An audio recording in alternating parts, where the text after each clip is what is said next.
Good morning dear students. तो आगे बढ़ते हैं। आज हम हमारे लेक्चर को एक नए टॉपिक के साथ कंटिन्यू करते हैं। वो टॉपिक है हमारा द्रव्यमान केंद्र या centre of mass. Very important topic है और इस टॉपिक के साथ अब हम हमारी नेक्स्ट यूनिट में प्रवेश कर रहे हैं। जैसा कि मैंने आपको इंट्रोडक्टरी लेक्चर में बताया था कि हमारे यूनिवर्सिटी एग्जाम में यूनिट सिस्टम चलता है, ठीक है ना। आपकी जो बुक है, जैसे 3 पेपर है तो हर बुक में क्या होता है, अलग अलग यूनिट वाइज आपके सारा सिलेबस दे रखा होता है। तो ये यूनिट जो होगी हमारी सेकंड यूनिट है। इससे पूर्व हमने फर्स्ट यूनिट को कंप्लीट कर लिया था।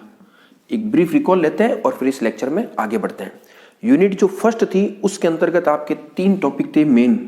एक तो था आपका फ्रेम ऑफ रेफरेंस, मैं शॉर्ट में लिख रहा हूं फ्रेम ऑफ रेफरेंस या निर्देश तंत्र, ठीक है। इसके अंतर्गत सारी चीजें आ गई। निर्देश तंत्र क्या होता है, उसके प्रकार क्या है।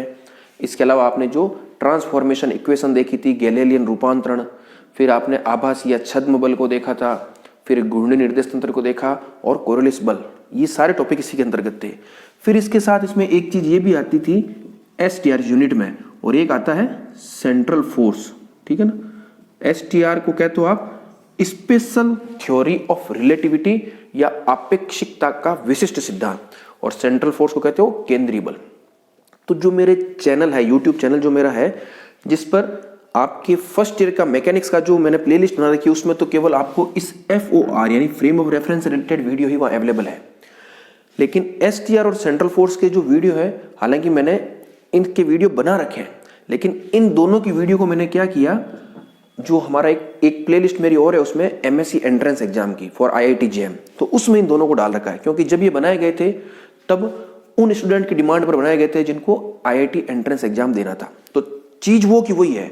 तो आपके लिए एक इंस्ट्रक्शन ये है कि अगर आपको ये टॉपिक भी देखने हैं तो आप आराम से जाकर के जो IIT एंट्रेंस वाली प्लेलिस्ट है उसमें से इसको आराम से सुन सकते हो। ये तो कंप्लीटली मैंने डाल रखा है, ये टॉपिक तो पूरा है। हालांकि STR अभी पूरा उसमें नहीं डाल रखा है, केवल इसके 2 लेक्चर ही हैं और कम से कम इसके 4-5 लेक्चर और होंगे तो ये टॉपिक पूरा कंप्लीट हो जाएगा। उसको भी मैं धीरे धीरे जैसे जैसे टाइम की अवेलेबिलिटी होगी मैं डाल दूंगा। तो मैंने आपको ये भी बता दिया कि चैनल पर आपको ये दोनों टॉपिक की वीडियो कहाँ मिलेंगी। IIT एंट्रेंस, IIT JAM या MSc एंट्रेंस एग्जाम की जो मेरी प्ले लिस्ट है उसमें आपको ये दोनों टॉपिक मिल जाएंगे, तो आप उसको वहां से देख सकते हो। और ये तो आपको फर्स्ट ईयर में मिल जाएगा। हालांकि थोड़े टाइम बाद मैं इनको कन्वर्ट करके फर्स्ट ईयर में डाल दूंगा, लेकिन अभी आपकी जानकारी के लिए बता दिया कि ये टॉपिक भी अवेलेबल है, ठीक है ना। तो आप उसको वहां से देख लीजिए। तो चलो, ये हमारी पहली यूनिट जिसको हमने कंप्लीटली देख लिया था और होपफुली आपको ये सारे टॉपिक अच्छे से समझ में आ गए होंगे। और जैसा कि मैंने आपको कहा कि इससे रिलेटेड न्यूमेरिकल प्रैक्टिस भी आप कोई भी एक जो बुक आपके पास है उससे अच्छे से करते रहिए, क्योंकि न्यूमेरिकल प्रैक्टिस करने से क्या होगा, आपका सब्जेक्ट पर कॉन्फिडेंस भी बढ़ेगा और उस पर कमांड भी अच्छी होती चली जाएगी। और कोई भी प्रॉब्लम हो तो पुनः वही आप किसी भी कम्युनिकेशन मीडिया की सहायता से पूछ सकते हो। तो ये हमने थोड़ी सी चर्चा कर ली। अब हम हमारे मेन मुद्दे पर आते हैं। जो टॉपिक आज हमें शुरू करना है, सेंटर ऑफ मास, उसकी हम चर्चा करते हैं। बहुत बेसिक और बहुत इंपॉर्टेंट टॉपिक है। अब देखिए, जब द्रव्यमान केंद्र या सेंटर ऑफ मास की चर्चा करते हैं तो ये बहुत बेसिक टॉपिक है और आपको इसके बारे में काफी हद तक जानकारी है। आप छोटी क्लास इस शब्द को सुनते आ रहे हैं। तो अगर आपसे पूछा जाए द्रव्यमान केंद्र क्या है तो आप कैसे एक्सप्लेन करोगे। तो एक जनरल आइडिया हम ऐसा देते हैं कि किसी पिंड के अंतर्गत एक ऐसा बिंदु होता है जहां पर पिंड का संपूर्ण द्रव्यमान एक तरह से केंद्रित रहता है। तो बिल्कुल सही, यही डेफिनेशन है इसकी, लेकिन इसको थोड़ा समझने का प्रयास करते हैं। जैसे मान लीजिए आपके पास ये पेन है, ये क्या एक निकाय है जो कई सारे कणों से मिलकर के बना है, ठीक है ना। अब मान लीजिए इस पेन पर अगर आप कोई फोर्स लगा रहे हो F, तो इसमें क्या होगा, इसमें विस्थापन होगा। इसमें विस्थापन होने का मतलब क्या है, ये जिन जिन कणों से मिलकर के बना है उन सभी कणों पर विस्थापन होगा। जैसे मान लो 10 कण है सपोज कीजिए, तो पहला कण भी विस्थापित होगा, दूसरा भी होगा, तीसरा भी होगा, चौथा भी होगा, लेकिन सबका विस्थापन अलग अलग होगा। लेकिन आपको ऐसा थोड़ी दिखाई दे रहा है कि पहला कण कहीं किधर जा रहा है, दूसरा किधर जा रहा है, ऐसा तो नहीं दिख रहा है। आपको तो क्या लग रहा है कि ये पेन एज ए होल, यानी समग्र रूप से ये जो पेन है वो एक साथ आपको विस्थापित होता हुआ दिखाई दे रहा है। तो यहां से इस आइडिया को पकड़िए आप। तो ऐसा क्यों दिखाई दे रहा है। अब जैसे एक तो ये पेन है और एक सिंपल कोई एक द्रव्यमान, मतलब एक कोई सिंगल पार्टिकल सिस्टम लीजिए, एक कण तंत्र, उस पर आप फोर्स लगाइए तो वो भी कण क्या होगा, आपको विस्थापित होता हुआ दिखाई देगा। तो एक तरफ से तो आपके ये N पार्टिकल है, खूब सारे कणों से मिलकर बना हुआ पिंड है, उस पर आप बल लगा रहे हो तो वो भी क्या दिखाई दे रहा है, एज ए होल, यानी समग्र रूप से विस्थापित होता हुआ दिखाई दे रहा है। और एक ऐसा कण जो केवल एक ही द्रव्यमान से m1, जैसे मान लो कोई सिंगल पार्टिकल से बना कोई निकाय है, उस पर भी आप बल लगा रहे हो तो वो भी वैसा ही दिखाई दे रहा है। तो कहने का मतलब क्या हो गया कि द्रव्यमान केंद्र को हम किस प्रकार से डिफाइन करेंगे कि द्रव्यमान केंद्र किसी भी पिंड या निकाय के अंतर्गत एक ऐसा बिंदु होता है जहां पर हम उस पिंड या निकाय की गति की व्याख्या करने के लिए उस निकाय के संपूर्ण द्रव्यमान को केंद्रित मान सकते हैं। आप देखिए ना, ये पेन है, तो ये पेन क्या कर रहा है, एक ऐसे पिंड के रूप में काम आपको बिहेव कर रहा है जैसे इसका द्रव्यमान क्या हो, कैपिटल M हो, जबकि इसके अंतर्गत M1, M2, M3, M4 द्रव्यमान के कई सारे कण है, लेकिन ये ऐसा बिहेव कर रहा है जैसे ये कैपिटल M द्रव्यमान का एक पिंड हो। तो इस डेफिनेशन को आप नोट कर लीजिए, मैं लिखवा देता हूं एक बार, ठीक है। तो आप लिख लीजिए, किसी पिंड या निकाय यानी सिस्टम, किसी पिंड या निकाय का द्रव्यमान केंद्र एक ऐसा बिंदु होता है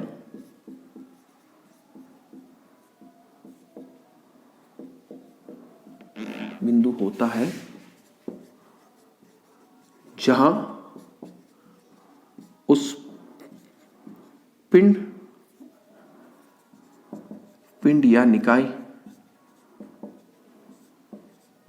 गति की व्याख्या करने के लिए, किसी पिंड या निकाय का द्रव्यमान केंद्र एक ऐसा बिंदु होता है जहां उस पिंड या निकाय की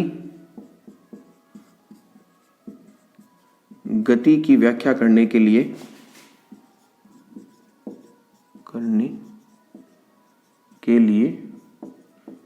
उसके संपूर्ण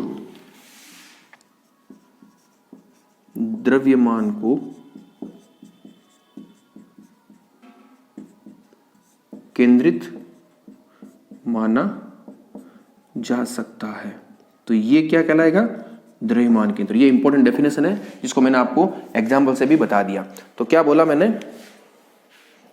ये बताया है, किसी पिंड या निकाय का द्रव्यमान केंद्र एक ऐसा बिंदु होता है जहां उस पिंड या निकाय की गति की व्याख्या करने के लिए उसके संपूर्ण द्रव्यमान को केंद्रित माना जा सकता है। यानी उस बिंदु पर आप क्या मान सकते हो कि जैसे मान लीजिए कोई पूरा आपका पिंड है, तो कोई एक ऐसा बिंदु है जहां पर आप क्या कर सकते हो, उसके संपूर्ण द्रव्यमान को केंद्रित मान सकते हो।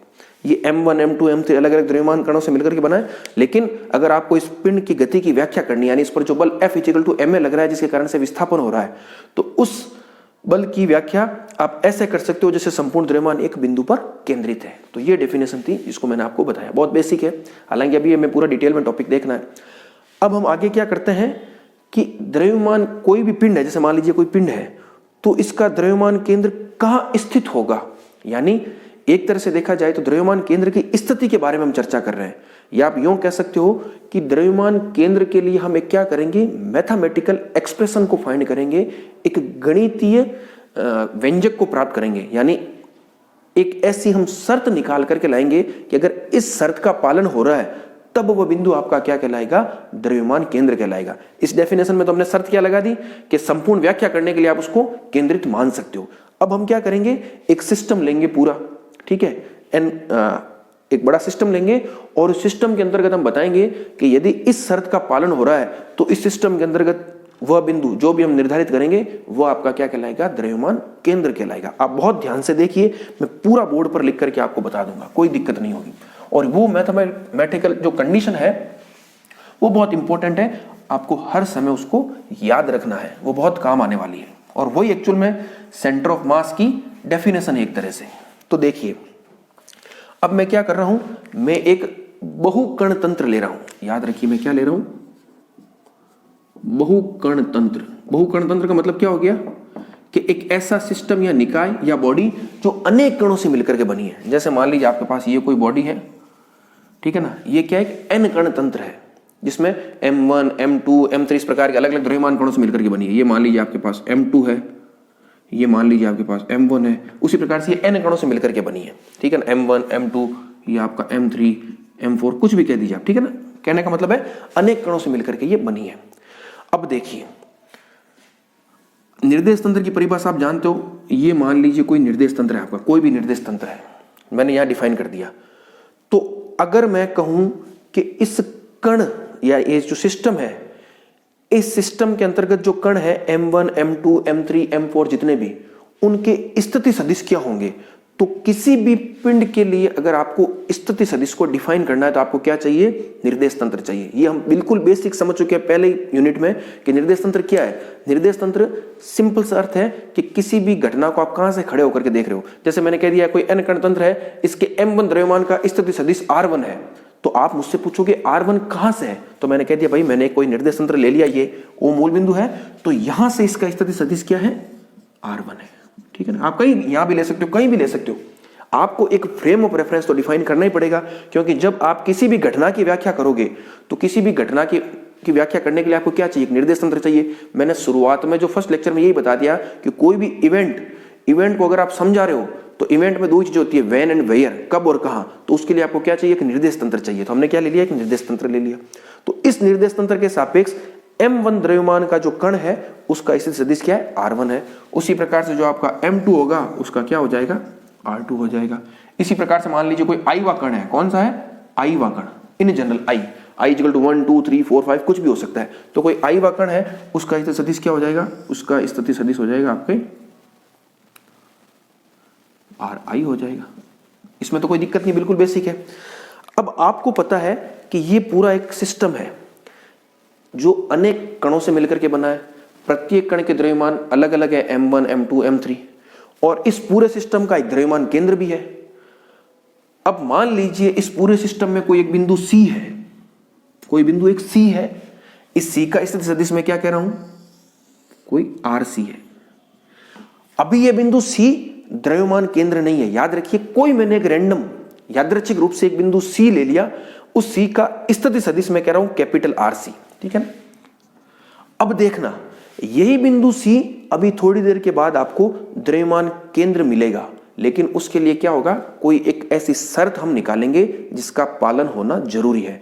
और जब किसी भी निकाय के लिए उस शर्त का पालन हो जाएगा तो वह बिंदु C आपका क्या कहलाएगा, सेंटर ऑफ मास कहलाएगा। यानी थोड़ी देर के बाद ये जो बिंदु C है ये CM यानी सेंटर ऑफ मास में कन्वर्ट हो जाएगा। लेकिन ये ऐसा ही नहीं होगा, आप एक कंडीशन निकालोगे। वो कंडीशन जब आप उस सिस्टम पर इंपोज करोगे, अप्लाई करोगे, लागू करोगे, तब वो बिंदु C क्या कहलाएगा, सेंटर ऑफ मास कहलाएगा। तो ये डायग्राम आपको समझ में आ गया होगा। इस डायग्राम को मैं क्या करता हूं, एक बार पूरा लिख देता हूं, इस डायग्राम में मैंने क्या क्या दर्शाया है, तो आप नोट कर लीजिए। तो जो मैंने डायग्राम बनाया है उसको मैंने लैंग्वेज फॉर्म में लिखा है, आप आराम से नोट कर लीजिए और मैं इसको एक्सप्लेन कर देता हूं, कोई दिक्कत नहीं है। तो मैंने क्या लिखा है, माना किसी स्थिर निर्देश तंत्र में कैपिटल M द्रव्यमान का एक पिंड स्थित है। यानी ये आपका एक स्थिर निर्देश तंत्र है और ये पूरा क्या है, पूरा कंप्लीट कैपिटल M द्रव्यमान का पिंड है, ठीक है ना। पूरा यह पिंड n कणों से मिलकर के बना है। हमने मान लिया कि ये आपके M1, M2, M3 इस प्रकार के क्या है, जो आपका I वा कण है, I इक्वल टू आपके चल रहा है 1 to n तक, ठीक है ना। n कणों से मिलकर के बना है, यानी M1 plus M2 plus M3 और Mn वो मिलकर के कैपिटल M दे देंगे आपको। फिर मैंने क्या लिखा है, माना पिंड के एक कण, कोई एक कण जिसको मैंने कह दिया इन जनरल I वा कण, I वे कण का द्रव्यमान Mi तथा स्थिति सदिश Ri है। बिल्कुल आपको दिखाई दे रहा है, ये Mi ये Ri। अगर पहले का देखना है तो R1 M1, R2 M2, इसी प्रकार से I वे का Mi Ri। फिर मैंने आगे क्या लिखा है, माना पिंड में कोई बिंदु C है, ये रहा कोई बिंदु C मान लीजिए, जिसका स्थिति सदिश RC है। इस निर्देश तंत्र के सापेक्ष इसका स्थिति सदिश क्या है, RC है। फिर मैंने आगे क्या लिखा है, तथा, इस लाइन को समझना बहुत ध्यान से, तथा बिंदु C के सापेक्ष I वे कण का स्थिति सदिश RCI है। अभी तक ये जितने भी आप स्थिति सदिश ले रहे हो, R1, R2, capital RC, RI, ये सब किसके सापेक्ष है, इस निर्देश तंत्र के सापेक्ष है। लेकिन मैंने एक स्थिति सदिश और डिफाइन किया है, वो क्या किया है, RCI। ये RCI क्या है, I वे कण का है स्थिति सदिश, लेकिन किसके सापेक्ष, बिंदु C के सापेक्ष। यानी आप जो ये RCI का मेजरमेंट करोगे वो यहां से नहीं करोगे, यहां से तो मेजरमेंट किसका होगा, R1, R2 इन सब का, क्योंकि आप पहले से कह रहे हो कि मूल बिंदु या स्थिर निर्देश तंत्र के सापेक्ष है। लेकिन RCI किसके सापेक्ष है, बिंदु C के सापेक्ष। यानी अब जो आप इस RCI को लिखोगे वो कैसे लिखोगे, आप बिंदु C से चले और I वे कण तक पहुंच गए, ये डायरेक्शन, ये आपकी क्या है, RCI है। मेरी बात समझ गए आप।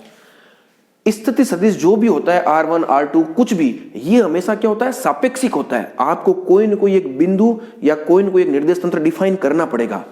R1 आप क्यों लिख पा रहे हो, क्योंकि आपके पास एक निर्देश तंत्र है। हमने डेफिनेशन ये लिखा है कि माना एक स्थिर निर्देश तंत्र, हमने पहले से एक निर्देश तंत्र डिफाइन कर दिया, उसके आधार पर हम इसको क्या कर रहे हैं, परिभाषित कर रहे हैं। तो मेरी बात समझ गए आप। ये RCI क्या है, RCI है बिंदु C के सापेक्ष आयव्यय कण का स्थिति सदिश। अब जैसे आपसे पूछ ले कि RC1 क्या है, तो RC1 क्या हो जाएगा, यहां C से शुरू होगे और M1 तक चलोगे, तो C से शुरू होते हुए M1 तक जब आप जाओगे तो वो जो स्थिति सदिश बन रहा है वो आपका क्या कहलाएगा, पहले कण का बिंदु C के सापेक्ष स्थिति सदिश। और ये डायरेक्शन का बहुत बड़ा रोल है। आप डायरेक्शन को RCI को यहां से यहां मत लगा दीजिए, क्योंकि जिसके सापेक्ष है वहां से शुरू करना है और जिसका देखना है वहां तक पहुंचना है। तो आयव्यय कण का देखना है और किसके सापेक्ष, C के सापेक्ष, तो आप C से शुरू कीजिए, इस बिंदु C से शुरू कीजिए और आयव्यय कण पर आप पहुंच जाइए और एरो लगाओगे आप इस प्रकार से, तब ये आपका RCI क्या कहलाएगा, C के सापेक्ष स्थिति सदिश। तो मेरे हिसाब से आपको ये चीज समझ में आ गई होगी। अब आप आगे देखिए, मैं एक बार इसको रफ कर देता हूं, साफ करता हूं, ये सब आप नोट कर लीजिए आराम से वीडियो को पॉज करके, और अब आगे आप समझिए आगे मैं आपको क्या बताना चाह रहा हूं। अब देखिए इस डायग्राम को एक बार मैं इधर वापस बनाता हूं, पूरा नहीं, केवल 3 स्थितियां। ये आपका एक स्थिति निर्देश तंत्र है, ये आपका कोई n कण तंत्र है, यहां पर आपका बिंदु C है, यहां पर आपका कोई आयवा कण है। तो हमने क्या क्या डिफाइन किया, एक तो ये डिफाइन किया आपका RI, ये डिफाइन किया आपका RC, और एक ये डिफाइन किया RCI। ये आपने डिफाइन कर रहे हैं। अब आप किसी भी सदिश के संदर्भ में त्रिभुज नियम को जानते हो, ठीक है ना, आप इसको 11th या 12th क्लास में पढ़ चुके हो कि त्रिभुज नियम के अनुसार क्या होता है कि जब भी 3 सदिश होते हैं तो कोई 2 कंटिन्यूएशन में जो सदिश होंगे उनका योग तीसरे के बराबर होगा।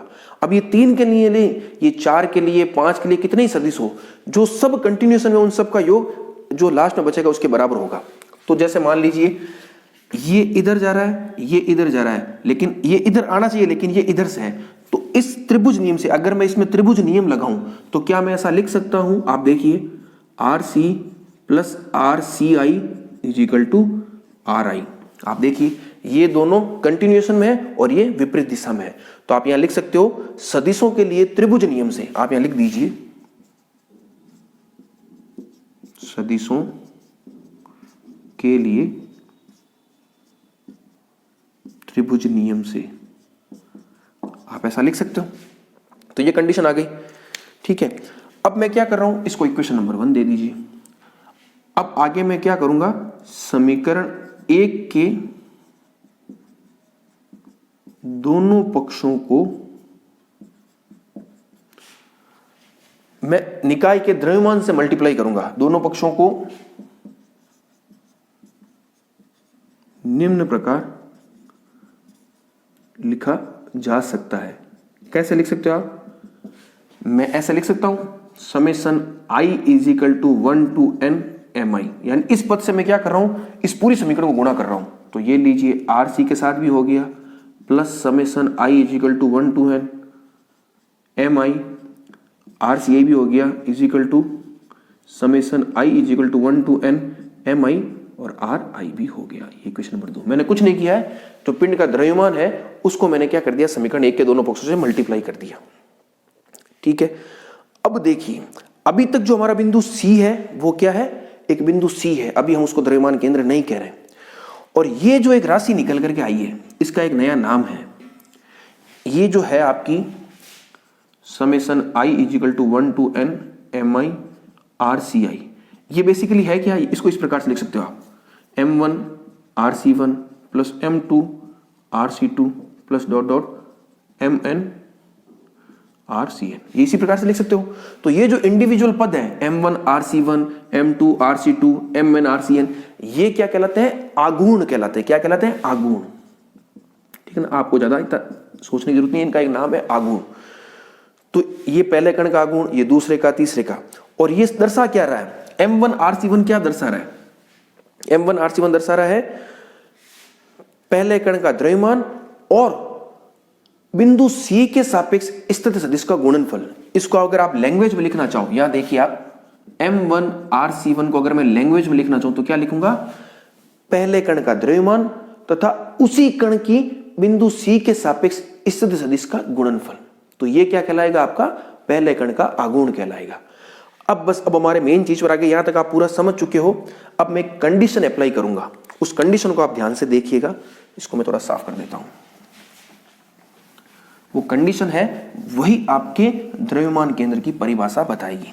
तो ये जो इक्वेशन नंबर 2 है, आप ऐसा लिख दिए, यदि summation I is equal to 1 to n mi RCI is equal to 0, ये इंपॉर्टेंट कंडीशन है।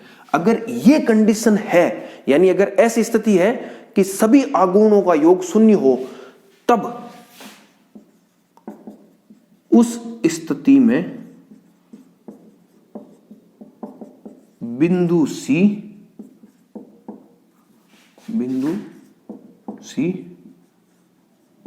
निकाय का द्रव्यमान केंद्र कहलाता है। याद कीजिए बस, ये इंपॉर्टेंट कंडीशन है। यानी अगर आघूर्णों का योग शून्य है या इस प्रकार की जो कंडीशन फुलफिल होगी, तभी आपका बिंदु C क्या कहलाएगा, द्रव्यमान केंद्र कहलाएगा। तो इन जनरल तो आप कोई भी बिंदु C लेकर के इस प्रकार की इक्वेशन लिख सकते हो, लेकिन जैसे इस इक्वेशन में आपने इस पद को 0 किया, तो उसी समय जो बिंदु C होगा वो किस में कन्वर्ट हो जाएगा, सेंटर ऑफ मास में हो जाएगा। तो ये कंडीशन आप याद रखिए, summation I is equal to 1 to n mi RCI is equal to 0। और इसको आप लैंग्वेज में कैसे लिखोगे कि किसी पिंड या निकाय का द्रव्यमान केंद्र वह बिंदु होगा जिसके लिए उस निकाय के सभी कणों का उस बिंदु के सापेक्ष स्थिति सदिश से गुणनफल का योग शून्य होगा। मैं भी इसको लिख दूंगा, लेकिन आपको एक कंडीशन ध्यान रखनी है, mi RCI, ठीक है। तो इसको आप नोट कीजिए। अब इसकी लैंग्वेज क्या बनती है उसको मैं आपको नोट करके बता देता हूं, ताकि हमारा ये टॉपिक अच्छे से क्लियर हो जाए। तो ये मैंने डेफिनेशन लिख दी है, इसको आप ध्यान से देखिए। बिल्कुल जो मैथमेटिक्स में एक्सप्रेशन लिखा है उसी को मैंने एक्सप्लेन किया है। मैं क्या कह रहा हूं कि किसी पिंड या निकाय में वो बिंदु कौन सा था, आपका C था, जिसके सापेक्ष पिंड के विभिन्न कणों के द्रव्य दूरी का गुणनफल का योग, यानी M1RC1, ये तो क्या है, पिंड का किसी एक कण का द्रव्यमान और उस बिंदु C से उसकी सदिश दूरी का गुणनफल, और इन सभी का योग यानी M2RC2 M3RC3, उन सभी का योग यदि शून्य हो, गुणनफल शून्य हो, तब उस स्थिति में तो वो जो बिंदु होगा C आपका क्या कहलाएगा, निकाय का द्रव्यमान केंद्र कहलाएगा। और द्रव्यमान केंद्र को हम कहते हैं सेंटर ऑफ मास। तो आगे जब भी मैं द्रव्यमान केंद्र की बात करूंगा, मैं अगर जब CM लिखूं तो आप अपना आप समझ जाइएगा CM का मतलब क्या है, द्रव्यमान केंद्र है, ठीक है ना। क्योंकि बाद में बार बार मैं द्रव्यमान केंद्र नहीं लिखूंगा, सीधा ऐसे लिखूंगा CM। तो आप समझ जाइएगा CM का मतलब क्या है, CM का मतलब है निकाय का द्रव्यमान केंद्र, ठीक है ना। तो ये चीज आप ध्यान रखिए। तो ये थी हमारी मैथमेटिकल कंडीशन। तो इस लेक्चर में हम लोगों ने क्या सीख लिया, एक तो द्रव्यमान केंद्र की बिल्कुल बेसिक डेफिनेशन क्या थी कि जहां पर पिंड के संपूर्ण द्रव्यमान को हम केंद्रित मान सकते हैं। फिर हमने क्या लिया, एक n पार्टिकल सिस्टम लिया, उसके लिए एक मैथमेटिकल कंडीशन फाइंड की, ये summation I is equal to 1 to n mi RCI is equal to 0। तो ये बहुत इंपॉर्टेंट है। तो इस लेक्चर को मैं एक बार यहीं समाप्त करता हूं। अब नेक्स्ट लेक्चर में हम क्या करेंगे, द्रव्यमान केंद्र के संदर्भ में और अधिक चीजों को सीखने और समझने का प्रयास करेंगे। Thank you.